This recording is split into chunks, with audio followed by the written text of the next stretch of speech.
지금 워싱턴에 충격 사건이 터졌습니다. 2025년 미국이 한국에 3,500억 달러를 요구했습니다.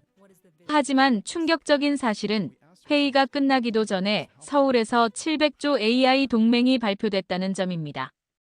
AI의 심장, 엔비디아, 그 심장을 움직이는 건 한국의 기술이었습니다. 세계가 3년 걸리는 일을 한국은 18개월에 끝냅니다. 시장은 대답했습니다. 한국이 이겼다. 무엇이 이 반전을 만들었을까요? 본격적인 이야기 전에 좋아요, 구독 눌러주세요. 그리고 이 이야기에 대한 의견을 댓글로 남겨주세요. 제가 22년간 믿어왔던 모든 것이 무너진 날이었습니다. 2025년 3월 14일 목요일 워싱턴 상무부 7층 회의실. 저는 백악관 국가경제위원회 통상기술안보 자문관으로서 그 자리에 있었죠. 회의 주제는 명확했어요. 한국에 대한 3,500억 달러 현금 납부 요구안을 최종 확정하는 것이었습니다. 솔직히 말씀드리면 저는 자신만만했습니다. 52세 실리콘밸리 마이너스 정부 조정 자문팀을 이끌었고 미아시아 반도체 협력위원회를 총괄했던 제 경력으로 볼 때 이건 단순한 협상이었거든요.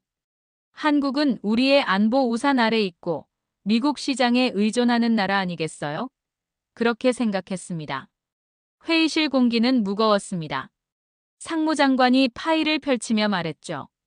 한국은 반도체로 막대한 이익을 봤다. 이제 공정한 분담을 요구할 때다. 참석자 15명 모두 고개를 끄덕였습니다. 저 역시 마찬가지였어요. 그때까지는요. 그런데 그 순간 제 팀 소속 젊은 애널리스트 하나가 손을 들었습니다. 톰 리버스, 29세의 반도체 공급망 전문가였죠. 장관님, 한 가지만 말씀드려도 될까요? 그의 목소리는 떨리고 있었어요. 장관이 인상을 찌푸리며 고개를 끄덕였습니다. 톰이 말했습니다. 엔비디아 H100 칩의 80% 이상이 한국산 HBM3에 의존하고 있습니다. 삼성과 SK하이닉스가 전 세계 HBM 시장의 78%를 장악하고 있고요. 마이크론은 아직 양산조차 못하고 있습니다. 회의실이 순간 얼어붙었습니다. 저는 그제야 깨달았어요. 우리가 압박하려던 나라가 사실은 AI 시대의 심장을 쥐고 있다는 걸요. 엔비디아, 오픈AI, 구글, 메타 이들 모두가 한국 없이는 단 하루도 버틸 수 없었습니다. 장관이 낮은 목소리로 물었습니다. 그게 정말인가? 톰이 고개를 끄덕였죠. 네. 그리고 한 가지 더 있습니다. 그가 태블릿을 들어 보였어요. 지금 이 순간 샘올트머니 전용기를 타고 서울로 향하고 있습니다. 저는 가슴이 철렁 내려앉는 걸 느꼈습니다. 회의가 끝나기도 전에 서울은 이미 반격을 시작한 거였어요. 그리고 그건 시작에 불과했죠. 앞으로 72시간 동안 저는 세계가 뒤집히는 걸 목격하게 됩니다. 엔비디아의 심장이 한국을 향해 뛰고 있었습니다. 우리가 아니라요. 회의가 끝나자마자 저는 실리콘밸리로 날아갔습니다. 엔비디아 본사, 산타클라라의 그 유명한 검은 건물이었죠. 긴급 브리핑을 요청했어요. 22년 경력의 제가 29살 애널리스트의 말을 확인하러 간 겁니다. 자존심이 상했지만 확인은 해야 했거든요. 엔비디아 공급망 담당 부사장이 회의실로 들어왔습니다. 그는 인사도 없이 바로 본론으로 들어갔어요. 맥클린 자문관님, 솔직하게 말씀드리겠습니다. 한국 HBM 공급이 끊기면 우리는 6개월 내에 파산합니다. 그 말을 듣는 순간 제 머릿속이 하얘졌습니다. 저는 반박했죠. 마이크론이 있지 않습니까? 우리 기업 아닙니까? 부사장이 씁쓸하게 웃더군요. 마이크론은 2027년에나 양산 가능합니다. 그것도 낙관적인 시나리오고요. 지금 당장 H100 칩 하나를 만들려면 삼성이나 SK의 HBM3가 필요합니다. 대체제는 없어요. 그제야 현실이 보이기 시작했습니다. AI의 심장을 움직이는 건 미국이 아니라 한국이었던 거예요. 하지만 저는 여전히 의심스러웠습니다. 설마 한국이 진짜로 그렇게 중요할까? 우리가 기술 표준을 정하고 시장을 지배하는데 말이죠. 돌아오는 비행기 안에서 저는 데이터를 다시 살펴봤습니다. 한국의 HBM 점유율 78%, 삼성 43%, SK하이닉스 35%. 그리고 더 충격적인 사실이 있었어요. 한국은 HBM사 개발에서도 2년 앞서 있었습니다. 미국은 따라잡을 수조차 없었죠. 그런데 제가 정말 놓치고 있던 건 따로 있었습니다. 바로 속도였어요. 한국은 세계가 3년 걸리는 반도체 공장을 18개월 만에 완성합니다. TSMC가 애리조나에 짓는 공장은 36개월이 걸렸죠. 한국은 그 절반 시간에 더 정밀한 시설을 세웁니다. 워싱턴으로 돌아왔을 때 저는 백악관에 긴급 보고서를 올렸습니다. 한국 압박은 재고되어야 합니다. 그들 없이는 AI 산업 자체가 멈춥니다. 하지만 제 보고서는 묵살됐어요. 고위층은 여전히 자신만만했습니다. 한국은 결국 우리를 따를 것이라고들 했죠. 속도를 얕보는 순간 시장은 등을 돌립니다. 저는 그때 그 교훈을 몰랐어요. 하지만 곧 깨닫게 됩니다. 아주 충격적인 방식으로요. 그 충격은 48시간 후에 찾아왔습니다. 2025년 3월 16일 토요일 새벽 3시 제 핸드폰이 울렸어요. CNN 속보 알림이었죠. 오픈AI 샘 올트먼 CEO 서울 도착. 삼성 SK와 역대급 AI 동맹 협상 돌입. 저는 침대에서 벌떡 일어났습니다. 설마 했던 일이 현실이 된 거예요. 올트먼은 정말로 서울로 갔고 우리 정부가 아니라 한국 기업들과 직접 협상 테이블에 앉았습니다. 22년 경력의 제가 봐도 이건 전례 없는 일이었어요. 그날 아침 백악관은 발칵 뒤집혔습니다. 국가안보회의가 긴급 소집됐죠. 저도 참석했습니다. 회의실 분위기는 살벌했어요. 한 고위 관계자가 소리쳤습니다. 올트먼이 미국을 배신한 거냐? 하지만 저는 알고 있었어요. 이건 배신이 아니라 생존이었다는 걸요. 서울에서는 역사적인 일이 벌어지고 있었습니다. 올트먼은 삼성전자 평택 캠퍼스와 SK하이닉스 이천 공장을 각각 방문했어요. 그가 본 건 단순한 반도체 공장이 아니었습니다. HBM3를 24시간 생산하는 세계에서 가장 정밀한 메모리 제조 시스템이었죠. 협상 내용이 조금씩 흘러나왔습니다. 오픈AI는 삼성 SK와 총 700조 원 규모의 AI 인프라 동맹을 제안했어요. 한국이 HBM과 데이터 센터 반도체를 안정적으로 공급하면 오픈AI는 차세대 GPT 모델 학습에 한국 기업을 우선 파트너로 삼겠다는 내용이었습니다. 700조 원. 이 숫자가 의미하는 건 명확했어요. 기술 동맹은 더 이상 국적으로 결정되지 않습니다. 실력으로 결정되는 거죠. 올트먼은 정치가 아니라 기술을 선택했고 워싱턴이 아니라 서울을 선택했습니다. 저는 그날 밤 혼자 사무실에 남아 데이터를 다시 봤습니다. 한국은 2024년 한 해에만 AI 반도체 수출로 820억 달러를 벌어들였어요. 미국 전체 반도체 수출액의 절반 수준이었죠. 그리고 더 놀라운 건 그 성장률이었습니다. 전년 대비 47% 증가. 이건 폭발적 성장이었어요. 실리콘밸리는 정치보다 생존을 택했습니다. 구글, 메타, 테슬라도 곧 같은 선택을 할 거라는 예감이 들었어요. AI의 미래는 실리콘밸리에 있지 않았습니다. 이미 서울에 있었던 거죠. 그리고 시장은 그 진실을 가장 먼저 알아챘습니다. 시장은 거짓말하지 않습니다. 2025년 3월 18일 월요일 오전 9시 한국 증시 개장과 동시에 폭발이 일어났어요. 코스피 지수가 순식간에 120포인트 급등했습니다. 3,600선을 돌파한 거죠.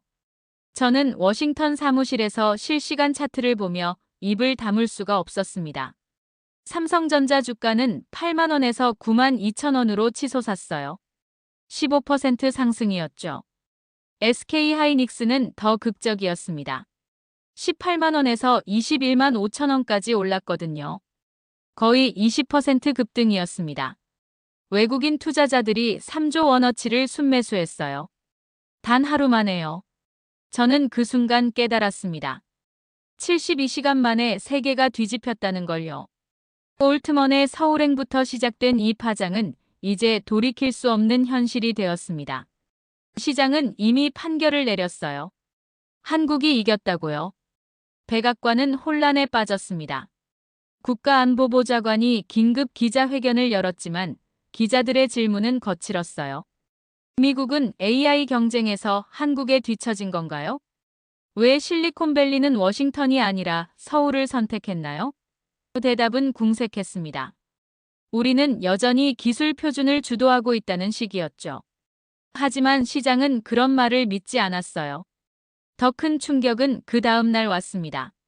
구글 CEO 순다르 피차이가 서울행 비행기에 올랐다는 소식이었죠. 메타의 마크 저커버그도 화상으로 삼성 부회장과 회의를 했습니다. 테슬라는 SK와 배터리 마이너스 반도체 통합 공급 계약을 논의하기 시작했어요. 실리콘밸리 전체가 움직이고 있었습니다. 저는 제 상사에게 보고했습니다. 장관님, 우리가 잘못 짚었습니다. 한국은 압박 대상이 아니라 필수 파트너입니다. 하지만 돌아온 건 차가운 침묵뿐이었어요. 인정하기 싫었던 거죠. 22년 경력의 저조차도 인정하기 어려웠으니까요. 그날 밤, 저는 뉴욕 증시 데이터를 봤습니다. 엔비디아 주가가 5% 하락했어요. 이유는 명확했습니다. 월스트리트는 한국과의 관계 악화가 엔비디아 생산에 타격을 줄 것이라고 분석했거든요. 시장은 가장 정직한 진실입니다.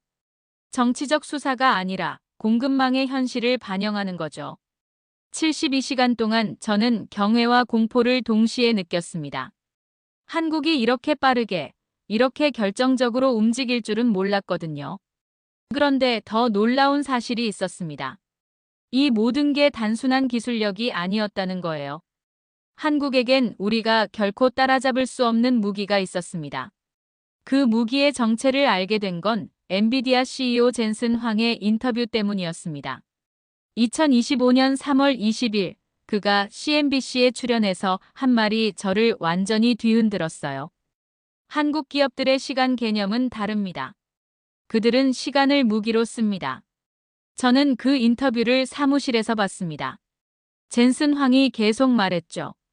우리가 TSMC 애리조나 공장 건설에 36개월을 쓸 때 삼성은 평택에 18개월 만에 더 정밀한 시설을 완성했습니다. SK하이닉스 용인 클러스터도 마찬가지예요. 20개월 만에 세계 최대 HBM 생산 라인을 가동했습니다. 18개월. 이 숫자가 의미하는 게 뭔지 저는 그제야 이해했어요. 이건 단순한 속도가 아니었습니다. 철학이었죠. 한국은 1분, 1초도 낭비하지 않는 시스템을 구축했던 겁니다. 저는 직접 확인하고 싶었습니다.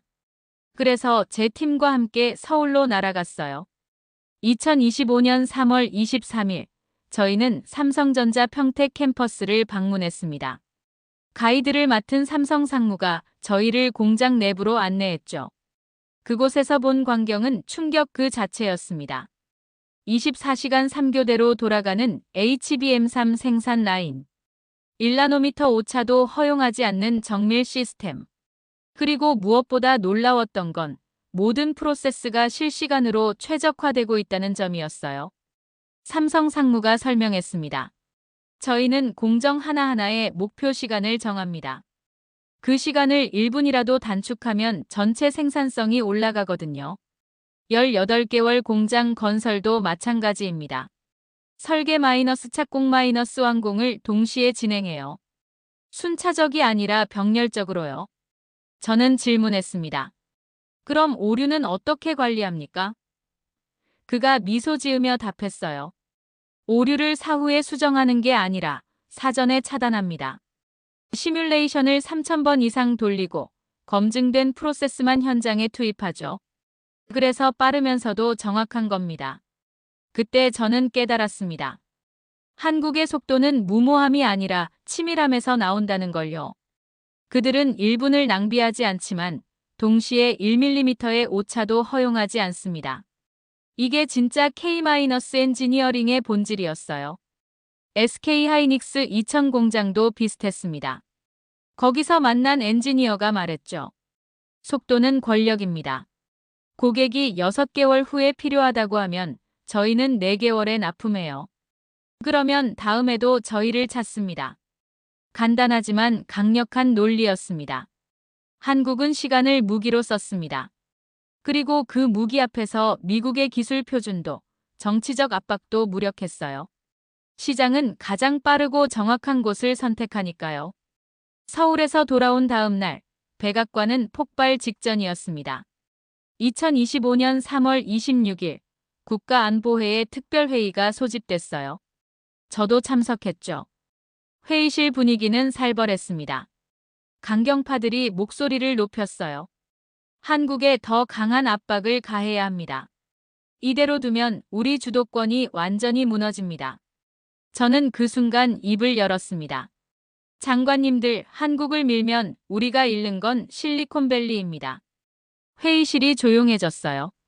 국가안보보좌관이 차갑게 물었죠. 무슨 뜻입니까, 맥클린 자문관?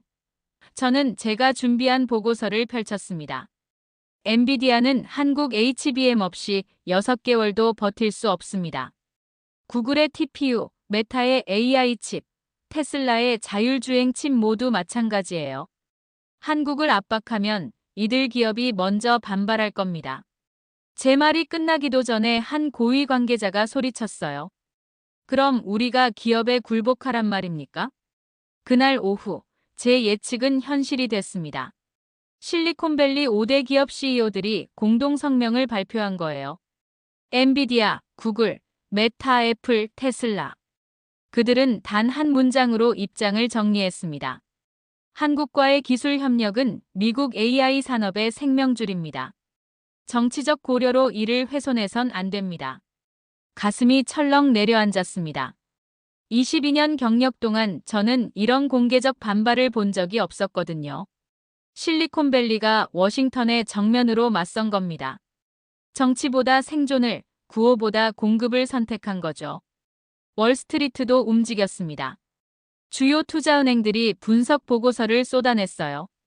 골드만삭스는 이렇게 썼습니다. 한국과의 관계 악화는 미국 빅테크 기업 가치를 2조 달러 이상 감소시킬 수 있다. JP모건은 더 직설적이었죠. AI의 생명줄은 한국이다. 이는 정치가 아니라 공급망의 현실이다. 백악관은 고립되기 시작했습니다. 다음 날 뉴욕타임스 일면 헤드라인이 모든 걸 요약했어요. 실리콘밸리 vs 워싱턴 AI 패권을 둘러싼 내전. 저는 그 기사를 보며 입이 떡 벌어졌습니다. 우리가 한국이 아니라 서로와 싸우고 있었던 거예요. 저는 상사에게 최종 보고를 올렸습니다. 한국 압박 정책은 폐기되어야 합니다. 우리가 밀어야 할 건 한국이 아니라 협력 의제입니다. 이번엔 제 보고가 받아들여졌어요. 더 이상 외면할 수 없었으니까요. 시장이, 기업이, 여론이 모두 같은 방향을 가리키고 있었습니다. 그날 밤 저는 창밖을 바라보며 생각했습니다. 분노와 충돌 끝에 찾아온 건 각성이었어요. 우린 한국을 경쟁 상대로 봤지만 진짜 필요한 건 파트너였습니다. 강요의 시대는 끝났어요. 이제는 협력의 시대였습니다. 변화는 빠르게 왔습니다. 2025년 4월 2일, 백악관은 전격적으로 대한국 정책을 수정했어요. 3,500억 달러 현금 납부 요구는 철회됐고 대신 기술 협력 협약이 테이블에 올랐습니다. 저도 협상팀에 포함됐죠. 첫 협상은 워싱턴에서 열렸습니다. 한국 대표단이 도착했을 때 저는 그들의 눈빛에서 자신감을 봤어요. 하지만 오만함은 아니었습니다. 상호 존중에 기반한 자신감이었죠.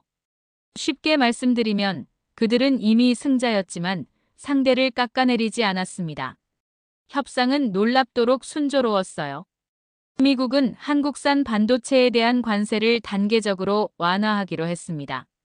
5년 내 완전 철폐가 목표였죠. 그 대신 한국은 미국 내 첨단 반도체 공장 건설에 기술 협력을 약속했어요. 18개월 건설 노하우를 공유하겠다는 거였습니다. 더 중요한 건 따로 있었습니다. 한국 정부가 금산 분리 규제를 전격 완화한 거예요. 삼성과 SK가 각각 30조 원 이상을 자체 조달할 수 있게 된 겁니다. 이게 뭘 의미하는지 아시죠? 한국은 더 이상 외부 자금에 의존하지 않아도 됐습니다. 완전한 자립이었어요. 저는 협상 테이블에서 한국 수석 대표에게 물었습니다. 왜 이렇게 빨리 결정하셨습니까? 그가 조용히 답했어요. 우린 미국을 적으로 만들고 싶지 않았습니다. 함께 가는 게 더 빠르니까요. 그 말에 저는 가슴이 뭉클했습니다. 강요 대신 상호 필요를 말하는 거였거든요. 4월 15일, 미한 AI 기술 동맹 협정이 체결됐습니다. 주요 내용은 이랬어요. 미국은 AI 소프트웨어와 알고리즘 기술을, 한국은 반도체와 하드웨어 인프라를 상호 개방합니다. 예를 들어볼까요? 오픈 AI의 GPT 모델은 삼성 HBM으로 학습하고 삼성 AI 칩은 구글의 텐서플로로 최적화되는 겁니다. 윈-윈이었죠. 실리콘밸리는 환영 성명을 냈습니다. 엔비디아 CEO 젠슨 황은 이렇게 말했어요. 이제야 진짜 파트너십이 시작됐다. 정치가 아니라 기술로 협력하는 시대가 왔다. 저도 같은 생각이었습니다. 협정 체결식에서 저는 한국 대표단을 바라봤어요. 그들은 승리를 자축하지 않았습니다. 오히려 조용히 다음 단계를 준비하고 있었죠. 저는 그때 깨달았습니다. 한국의 진짜 힘은 속도만이 아니라 겸손에도 있다는 걸요. 우린 패배한 게 아니었습니다. 진짜 파트너를 얻은 거였어요. 강요의 시대는 끝났습니다. 공진의 시대, 함께 나아가는 시대가 온 겁니다. 그리고 그 시작은 한국이 열어준 거였습니다. 2025년 6월 15일, 제네바에서 역사적인 발표가 있었습니다. G7 정상회의에서 한국이 공식적으로 아시아 AI 허브로 지정된 거예요. 반도체, 배터리, 데이터 센터가 통합된 글로벌 AI 인프라의 중심이 된 겁니다. 저는 그 자리에 미국 대표단으로 참석했죠. 발표문을 들으며 저는 감회가 새로웠습니다. 불과 3개월 전만 해도 우린 한국을 압박하려 했었거든요. 그런데 지금은 한국이 세계 AI 생태계의 표준을 만들고 있었습니다. 상황이 완전히 뒤집힌 거죠. 구체적인 성과도 뒤따랐어요. 삼성은 평택에 차세대 HBM사 전용 공장 착공을 발표했습니다. 투자액만 25조 원, 완공 예정 기간은 역시 18개월이었죠. SK하이닉스는 용인 클러스터를 확장해서 글로벌 AI 기업들의 맞춤형 칩을 생산하기로 했어요. 테슬라, 구글, 메타가 모두 파트너로 참여했습니다. 더 놀라운 건 파급 효과였습니다. 한국의 18개월 공장 건설 모델이 국제 표준으로 채택된 거예요. TSMC도 인텔도 이제 한국 방식을 벤치마킹하고 있습니다. 속도가 곧 경쟁력이라는 걸 모두가 인정한 겁니다. 저는 그날 밤 호텔 방에서 최종 보고서를 작성했습니다. 22년 경력의 마지막 보고서였죠. 첫 문장을 쓰다가 멈췄어요. 기존에 쓰려던 문구가 마음에 들지 않았거든요. 한국을 경쟁 상대로 규정한다는 문장이었습니다. 저는 그 문장을 지우고 다시 썼습니다. 한국을 함께 이길 유일한 파트너로 기록한다. 이게 진실이었어요. 한국은 더 이상 기술 하청국이 아니었습니다. AI 시대의 게임 설계자였죠. 창밖으로 제네바 호수가 보였습니다. 저는 지난 3개월을 돌이켜봤어요. 오만에서 불안으로, 충격에서 경외로, 분노에서 각성으로, 그리고 마침내 협력으로. 제 생각이 완전히 바뀐 여정이었습니다. 한국은 작은 나라입니다. 면적으로 보면 미국의 1%도 안 되죠. 하지만 이제 세계는 압니다. 한국은 건드릴 수 없는 나라라는 걸요. 기술로, 속도로, 신뢰로 자신의 위치를 증명했으니까요. 보고서의 마지막 문장을 썼습니다. 강요는 끝났다. 이제는 협력의 시대다. 그리고 그 시작은 한국이었다. 저는 미소를 지으며 파일을 저장했어요. 내일 아침 백악관에 보낼 겁니다. 이제 세계는 한국의 속도로 움직입니다. 그리고 저는 그 변화를 지켜본 증인이에요. 작지만 건드릴 수 없는 나라, 대한민국. 이것이 제가 배운 교훈입니다. 여러분이라면 어떻게 하셨을까요? 강요와 협력 사이에서 선택해야 한다면 말이죠. 한국은 이제 존중받는 나라가 되었습니다. 72시간의 반전, 18개월의 철학, 700조 원의 결단. 이 모든 게 만들어낸 기적이었어요. 세계가 인정하는 AI 패권의 중심. 그게 바로 한국입니다. 이 이야기가 여러분께 자부심을 드렸길 바랍니다. 댓글로 여러분의 생각을 나눠주세요. 함께 이야기 나누고 싶습니다.